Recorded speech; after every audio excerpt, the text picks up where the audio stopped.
Now, the table is always hot with current events and social issues, but sometimes the heat can get a little intense. Let's turn the temp down, take a breather, and get into this week's topical down. Andre, I want to ask you, what is your communication style when it comes to conflict and confrontation? So I think I've talked about this a little bit before on the podcast, but I've never been one to kind of beat around the bush. Like I'm not a passive aggressive type of person. I kind of grew up around that kind of, argument style.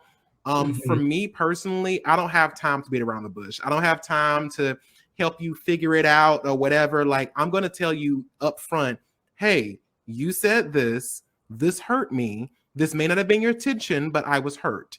And I try to use the I statements or whatever, but I'm not really big on the whole hiding what I'm feeling or whatever. Like if you've hurt my feelings or you made me feel some type of way, I will bring it to you. You're gonna know. And I try my best not to come off as aggressive or like, as kind of nasty or nothing like that. But I definitely do let people know, like, hey, just so you know, I love and care about you. Or if it's somebody, if a professional situation, saying like, hey, listen, I know we have a really good working relationship, and I want to keep and maintain that. So that's why I'm bringing this to you to let you know X, Y, and Z made me feel X, Y, and Z way, and I'd appreciate it if you didn't do that again. And if the Right. issue persists, I bring it up to higher levels. And with friendships, if the issue persists, it's time to let things go. So yeah, my confrontation style is very much so direct. I'm very direct and I'm very streamlined. Like, hey, baby, point A, B, and C and D's is point, and I mean D, E, and F to get you situated. That you know what I mean? Like, Right. what about you? I think that's why we work well together because I am somebody that needs somebody to be direct. Like when people are all over the place and beating around the bush, I'm like, give it to me straight. Like I don't need all the bullshit. Yeah. And it's for me, it's one of those things where I personally communicate in a pretty reciprocal manner. If you are beating around the bush and like doing all of these things and like talking behind my back and not Oh yeah. actually talking to me, I got you. Yeah. I'm not going to talk directly to you because I know you're not actually going to care about what I'm saying Yeah. because you didn't show that respect to me to come to me first. You wanted to go whatever your way.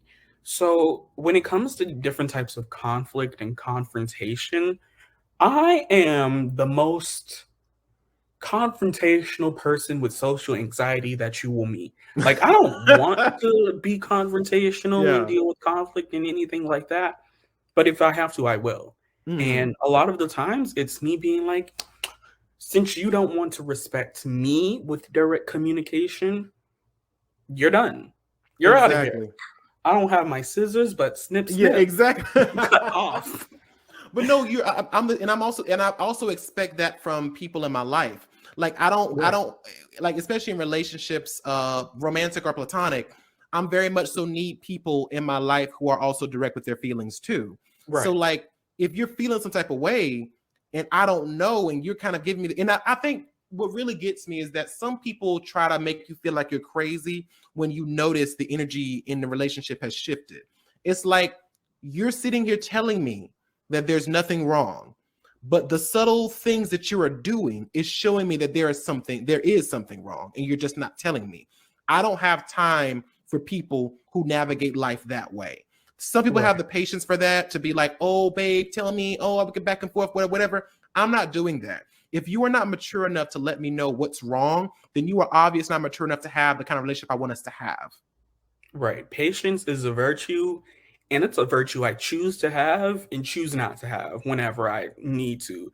Because I like you, I need that direct feedback.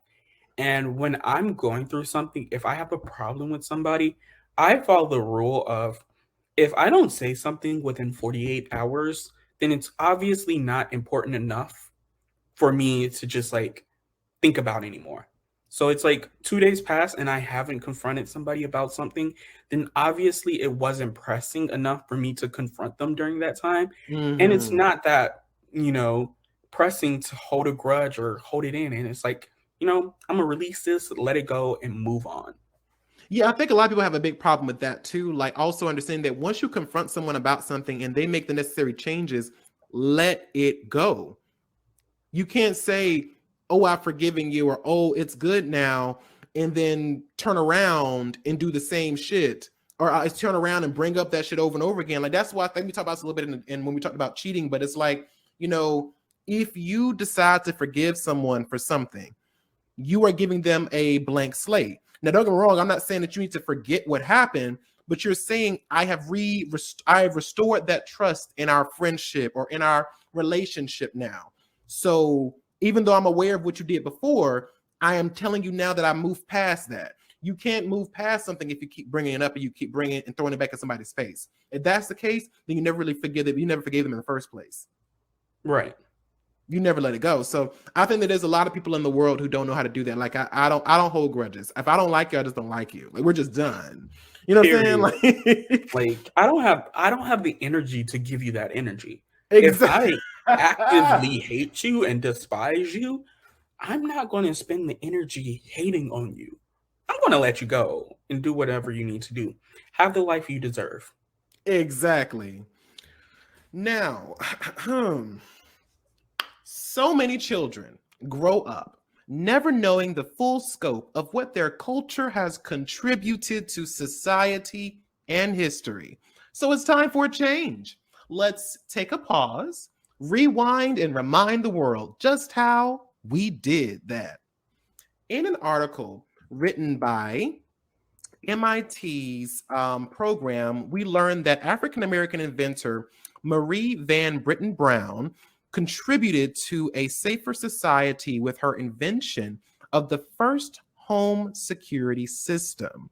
Her invention was the first closed circuit television security system, and it paved the way for the modern home security systems used today. Brown was born in 1922 in Jamaica, Queens, New York. She started off her career working as a nurse. Her husband, Albert Brown, was an electronics technician. As a nurse, Brown worked long hours and would return home late at night. And her husband did too, because he had irregular hours. So she often was alone at night. Fearful of being vulnerable in a high crime neighborhood, Brown decided to figure out a way to see who was at her door if she ever heard knocking. In 1966, Brown, along with the assistance of her husband, invented a security system which consisted of 4 peepholes, a sliding camera, television monitors, and a two-way microphone. These items created a closed-circuit television system for surveillance, also known as CCTV.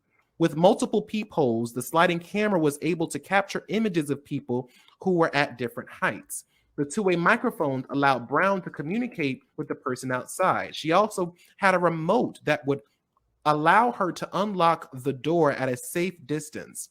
Lastly, she could press an emergency button that would send an alarm to the police or security. Now, in 1969, Brown and her husband received a patent for the invention under the US, and her invention was recognized in the New York Times, and she received an award for the National Scientists Committee for her work. Brown passed away at the age of 76 in 1999, but her legacy continues. Brown's contribution to home security led her invention to be cited in 32 subsequent patent applications. Her invention formed a system that is still relevant in today's society, with use in places such as banks, office buildings, and apartment complexes. Do we need to say it? Let's say it. Black Black. women. Gotta love first a black inventor, a black woman inventor. Like it's just great to hear. It's called being that bitch. We magic, baby. Black people Absolutely. magic. Magic. So for mine, we did that. Let's talk about Vivian Robinson. Vivian Robinson was an avid lover and patron of the theatrical arts. While working as a clerk and typist for the Amsterdam News in 1966, she would eventually become the newspaper's theater critic. It was during this time that she noticed many small and Black theater companies were not getting much coverage or recognition. So in 1973, she founded the Audelco Committee, quote, to generate recognition, understanding, and awareness of the arts in Black communities and to build new audiences for nonprofit theaters and dance companies, end quote. The Audelco Awards became a regular celebration and showcase for the often overlooked Black talent in theater.